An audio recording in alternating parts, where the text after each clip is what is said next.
Ya, oke guys. Balik lagi sama gue karena data yang bisa bohongin. Sekarang Jumat, 21 Juli 2023, IHSG dalam posisi ya naik lagi guys ya. Tadi sempat gue lihat turun di sini-sini, nggak taunya ada yang hajar lagi ya. Oke, naik 0,2. Kita lihat apakah mampu tembus 7.000 dan 7.500 ya, at least 7.500 dan setelah itu ke 8.000.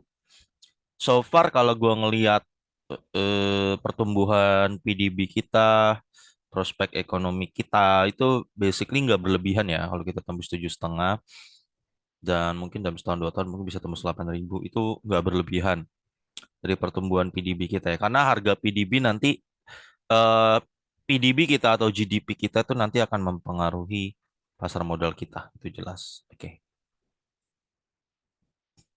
Kita better dari Eropa, negara-negara Barat sekarang yang pertumbuhan PDB-nya hanya 1%. Bahkan Jerman ini lagi minus, sudah 2 kuartal ya, lagi krisis. Ya jauh lah kita. Better di sini saat ini, untuk saat ini ya. Better di daerah kita, Indonesia itu lebih better pertumbuhan ekonominya. Oke, gue ini mau bahas laporan Q2-nya East ya. Saham East Park Hotel. Oke, hari ini turun. East Park ini dia hotel ya di Jogja kalau gua nggak salah, atau hotel bintang 4. Oke.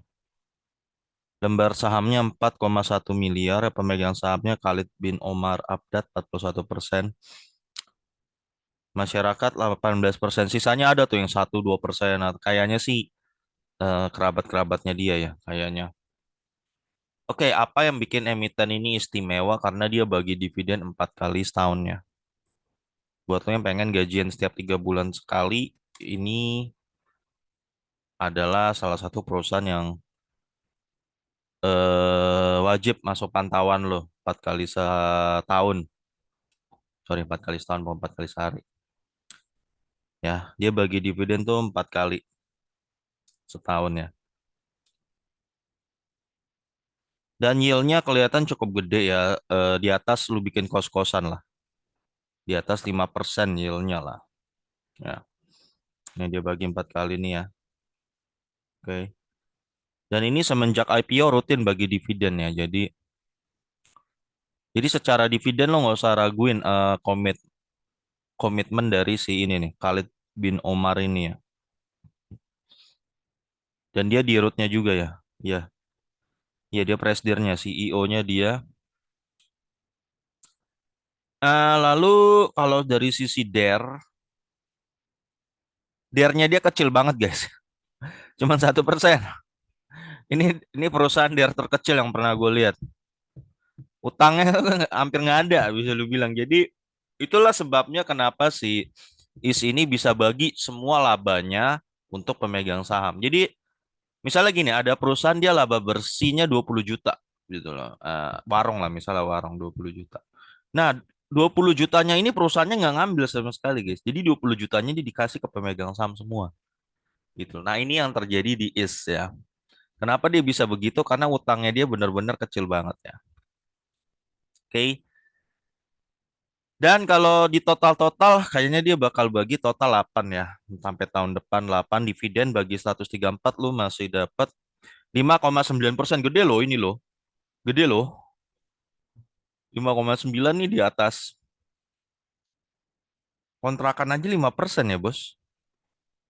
Kemarin ada yang komen di YouTube gua, dia katanya dia beli 300 juta, agak nyesel ya dia beli sawah 300 juta dikerjain ya. Ternyata dari sistem bagi hasil dia hitung-hitung ternyata dia cuma dapat 3% laba bersihnya. 3%. Sawah loh ya 300 juta berarti dia cuma dapat 9 juta doang per tahun ya. Dengan modal 300 juta kecil ya. Kalau lo taruh di IS ya, saham IS ya, lu at least dapat hampir 6% ya. Berarti kan 1%-nya kan 3 juta ya, kali 6, 18 JT lah, Bes. Kalau lu taruh di IS, at least lu dapat 18 juta per tahun. Dan enaknya apa? Lu nggak perlu ngawasin. Ya nggak? Di saham kan enak kan, lu nggak perlu ini loh, saham itu pasif ya. Jadi lu nggak perlu ngawasin sawah lu, nggak perlu mungkin lu nggak perlu negosiasi segala macem, nggak perlu, lu bener-bener tinggal tidur. Ya mungkin 3 bulan sekali lihat laporan keuangan aja gitu aja. Sisanya lu bisa ngerjain yang lain dan lu dapat return lebih gede. 18 juta ketimbang lu yang tadi dia modal 300 ya sawah ya, sawah nih. Apalagi kalau lu kemarin di PTBA taruh 300 juta lu dapat 90 juta, boy, bos per tahun.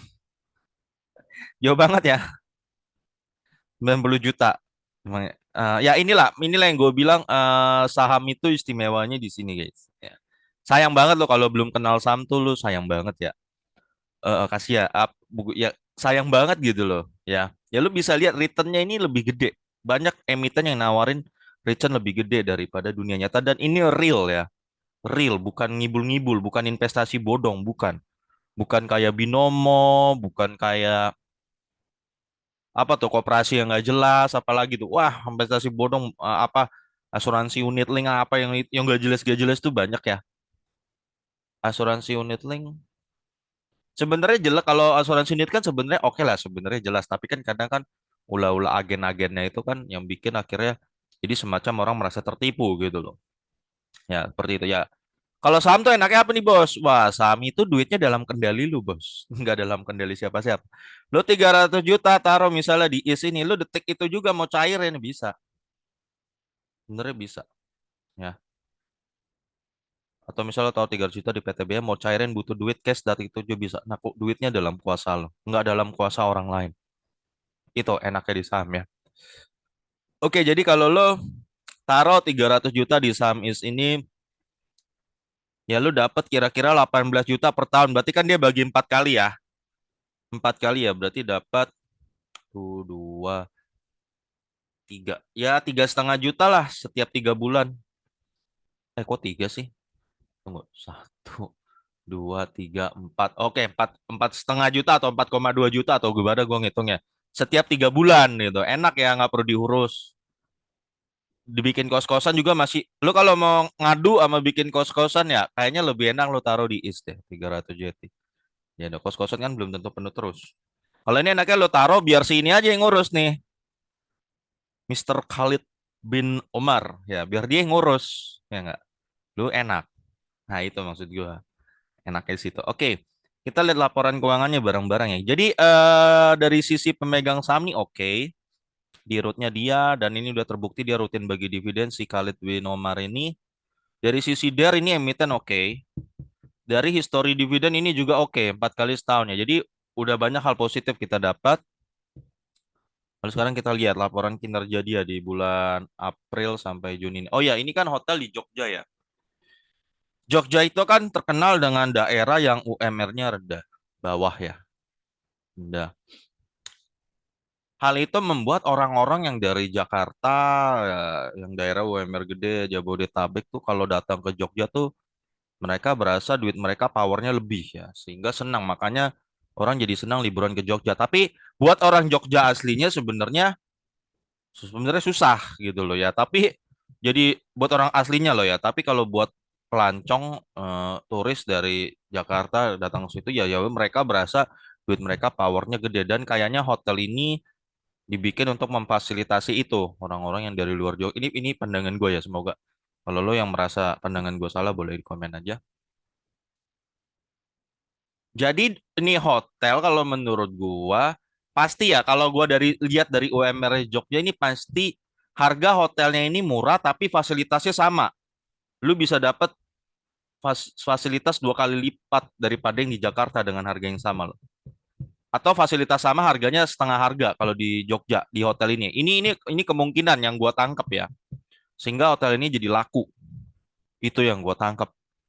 Tapi kerugiannya apa? Kerugiannya ini kan pasti hotel ini sulit ekspansi ya. Namanya kalau dia ekspansi di luar kota, di kota lain ya, jadi yang beda-beda Medan ya. Misalnya dia mau bikin cabang Jakarta kan medannya beda, ya nggak? Kayaknya nggak bisa deh dia, menurut gue. Jadi makanya mungkin itu pertimbangan dari ownernya ya. Ketimbang ekspansi juga nggak jelas, endingnya belum ketahuan, yang lebih baik kan semua labanya dijadiin bagi aja ke pemegang saham. Itu yang kayaknya yang gue tangkep ya. Oke, ekuitasnya dia 236 miliar, lalu naik 242 miliar, lalu 247 miliar, dan sekarang hanya naik 248 miliar ya.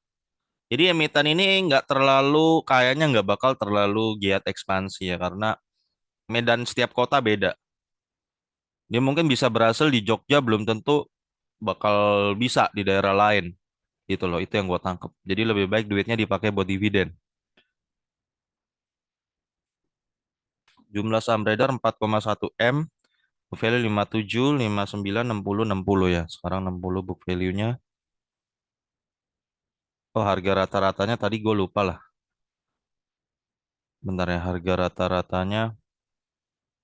Gue sih lupa ya, nggak salah 90 gituan kemarin ya kalau gue nggak salah. Sekarang tuh 100 berapa? 34. Sorry, gue lupa input tadi ya. Sekarang 134 harganya ya. Dengan PBV 2,2 sekarang ya. Ya kenapa PBV-nya gede ya? Orang kan berbondong-bondong dong ada emiten bagi dividen 4 kali setahun gitu loh. Lebih jelas gitu kan. Nah, laba kita lihat. Ini lagi bertumbuh apa enggak ya labanya dia. Waktu itu 2020 COVID dia rugi 1,7 miliar rugi. 2021 masih untung dia 3,3 miliar ya, dengan ROE 1% kali 4 ya, masalah masih tergolong jelek sih ROE ini ya. 2022 naik 236 96% nih ke 13 miliar, ROE 5. Oh, ini harus kali 2 ya. 5 kali 2 10% ini bagus ROE-nya. Ah, yang ini cuma 2% berarti gua tadi salah. Dan sekarang ini dia udah punya 17 miliar ya. Laba naik 28%. ROE ya 13% ya. Ya, ini kinerja terbaik tahun ini guys ya. Nah, dari angka ini kita bisa lihat naik 28%. Artinya apa? Artinya pengunjung hotel itu 28% lebih banyak daripada tahun lalu. Gitu aja. Betul nggak? Kan gampang di kita tarik data. Kesimpulan dari data kan, oh berarti pengunjung yang mengunjungi. Ya, kita bisa menilai juga berarti turis yang datang ke Jogja 28% lebih banyak ketimbang tahun lalu. Harusnya rata-rata. Ya, berarti ekonomi ya at least lebih jauh lebih baik daripada tahun lalu. Ya betul lah, pasti kan ada orang yang mengeluh susah-susah ya. Itu gua paham lah, semua juga paham. Tapi kan dari data ini kita nggak bisa sangkal gitu loh. Orang yang nginep di hotel ini jauh lebih banyak ketimbang tahun lalu ya. At least secara keseluruhan harusnya nggak berlebihan dikatakan ya. Ekonomi better ketimbang tahun lalu. Di bulan yang sama, di kuartal yang sama gitu. Ya, sekarang dia udah punya 17 M ya. Ya kabar gembira buat lo pemegang saham, dividen kan makin terus gede ya nggak? Tanpa lu perlu ngurus, biar si Pak Khalid Umar itu aja yang ngurus. Enak ya? Enak sebenarnya, itu enak kalau lu ngerti di saham. Biar Pak Khalid Umar aja yang ngurus. Lu tidur aja. Ya, ngapain kayak gitu lo kan, saham-saham kan lu bisa lari-lari gitu kan, atau apa, main game, main PlayStation boleh. Kalau suka main PS, oh nonton drama horor boleh, atau apa tuh? Film-film boleh, refreshing. Kayak bos, nggak mungkin ya guys, nggak mungkin tuh lu berpikir tuh kita akan kerja sampai tua, lu nggak mungkin kalau lu nggak siapin dari sekarang, dana pensiun lu akan kacau nanti. Ya, karena fisik kita tuh akan menurun, nggak mungkin. Lu bakal kerja terus kuat, nggak mungkin. Ya, apalagi sekarang beban kerja kalau lu masuk kantor tuh tingkat beban kerja tuh makin tinggi, lu bikin orang makin stres dah. Stres dah. Ya, kalau lu nggak punya saham tuh, lu bakal lebih stres dah. Apalagi lu sukanya hobi hobi pinjol ya, banyak tagihan hutang, lebih stres. Oke, EPS 0, minus 0,4, 0,8, 3,2, sekarang tertinggi 4,1 ya. Kuartal 4 1, 3, 7, dan sekarang ini berpotensi tembus 8,26 ya. Kira-kira ini total dividen yang bakal dia bagi guys, karena dia pasti bagi dividen semuanya. Si Pak Khalid bin Umar ini. Dari keuangan mampu nggak ya? Mampu lah, dari cuma 1%. nggak ada beban apa-apa, enak banget tuh. Dia si Pak Khalid Umarnya juga enak banget tuh. Dapat berapa tuh berarti dia setiap dividen tuh berarti kan dia kalau total nanti laba kira-kira tembus 34 miliar ya tahun ini ya. Berarti kan dia punya 40% ya paling enggak si Pak Khalid Umar. Berarti dia 16 miliar pendapatan dia setahun, Bro. Dari dividen perusahaan dia ini 16 M. Si Pak Khalid Umar. Enak banget ya Pak Khalid Umar. Ya, dividen 1,5, yield 1%, 3, yield 3%, kemarin 7,2, dan ini berpotensi tembus ya. Sekarang kan kemarin kan udah bagi ya interimnya ya 1,295 ya. 1,4% tuh. Berarti pokoknya total nanti dia akan bagi, total itu dia akan bagi sekitar 8,26 totalnya ya. Ya, segini guys. 8,26 dia bagi. Dia udah bagi 1,95 ya. Berarti nanti masih ada kurang 1,95. Ya, masih ada 6,3 yang bakal dia bagiin ya di harga sekarang ya lo masih dapat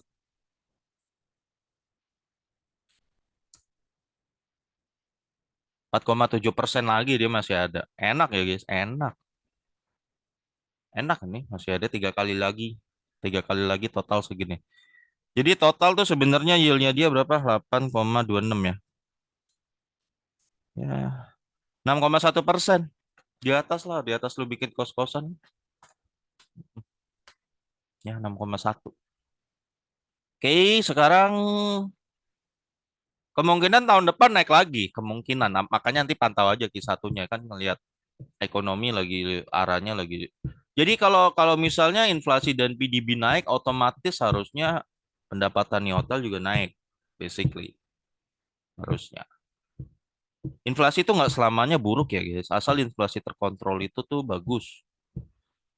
Lu kalau tinggal di Jepang, negara yang deflasi ya guys, itu tuh bikin orang stres, malas belanja.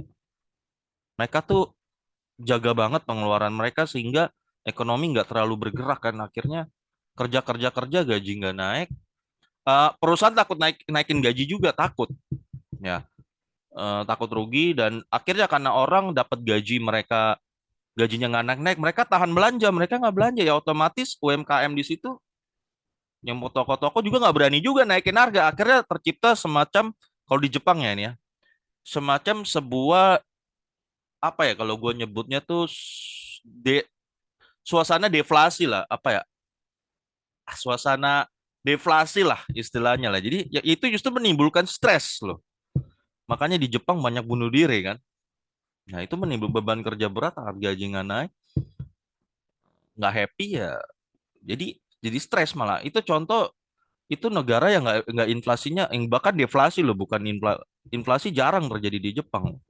Kalau ada juga paling upil. Jadi inflasi itu nggak selamanya buruk guys ya. Jadi hati-hati. Inflasi nggak selamanya asal inflasi terkontrol itu justru bagus gitu ya. Asal terkontrol ya. Kalau inflasinya tato dadakan 20% ya iyalah mati kita. Oke. Ah Ya, berarti harga fundamentalnya dia kalau menurut Benjamin Graham ya, IPS kali 10, 8,26 kali 10, maka menurut Benjamin Graham 82 udah mahal kalau menurut dia. Tapi kalau gua yang pakai dividen, dividen kali 10 maka di sini harganya berarti kalau menurut gua 134 masih ada masih di harganya, masih worth it karena lo dapat dividennya paling enggak masih di angka 5,5, 5,4 masih oke. Ya, ini jadi harganya ya untuk is. Ya oke guys, gua rasa gitu aja untuk is ya. Semoga video gue ini bermanfaat dan sampai ketemu lagi video gue berikutnya karena data. Coba